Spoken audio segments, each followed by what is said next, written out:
Go back to our panel now. And you didn't get the call-up for the big game? Oh, I'm very disappointed, you know. Because you're looking pretty fit. That's right, you know, they needed a fast number 9. Or somebody, maybe a slowish 14. Now, things have been happening very fast this week with your good friend Judith Collins, who's, hasn't really had the best of weeks, let's put it that way. Any interesting anecdotes you want to share about your former colleague? No, but I mean, you know, look, at the end of the day, I mean, when you're sacked in Parliament, when you're sacked out of your minister's job, you can go and cry, or you can take it on the chin, harden up and get on with your career. Can she come back from this? Oh, that's look, Winston come back 3 or 4 times. You know, he's Lazarus. Look, I think it's been a terrible, terrible day, and most probably a week for the National Party.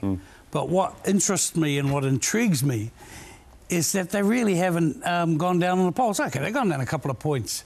And they have to watch out that they don't hit 47, 46. Because if they do, they might come back on election night with the most MPs of a single party and still not be government. Who's the winner out of all of this, Willie? Oh, definitely Winston. All right, Winston's on the rise, but Labor will get some of those benefits, and it's great to hear Toe finally conceding after all this time. You know, we heard Toe at the start, no problem, nobody cares, you know, no one's reading dirty politics. Okay, well, yes, they are. And the Labor Party lost. It's the biggest mess National have been in for some time. I've never seen Key so rattled. Cunliffe rattled him the other night. No, I've never seen Key. Key's won every leadership debate I've ever watched him in until the other night.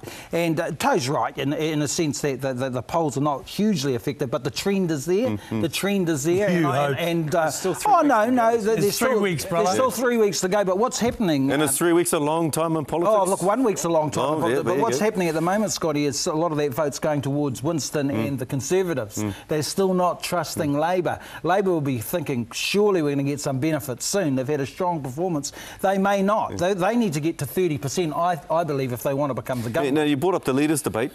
I'm going to ask Dion about David Cunliffe shortly, but John Key, your performance, rate his performance I thought he was between 1 to 10. About 6 out of 10, 5.5, 6 out of 10. Cunliffe, 9 out of 10. I was going to ask Dion about Cunliffe. Oh, sorry. David Cunliffe, what did you think about David Cunliffe? Was he a clear winner, as Willie's saying? Yeah, well, he was. He wasn't, you know, he was riding he didn't have to deal with all that baggage that the Prime Minister had to deal with, you know. So he was going in there, you know, with a few points ahead of him anyway, just because of the fact that he didn't have to deal with any of that baggage. So, but David Cunliffe's problem seems to be that he just doesn't come across well to the average guy on the street, you know. And I mean, the media pans him a lot too, in terms of his strategy of how he's going about going out and meeting with the public. By all accounts, he's a really nice guy and he's really genuine one-on-one and face-to-face, but that just doesn't come across through on the... You're talking about like Cunliffe? Yeah. See, it was described to me like this, as that Key can sort of, when he talks, it's like he's sitting down having a cup of tea or a beer with us. When David Cunliffe talks, he's trying to do some sort of Martin Luther King speech all the time.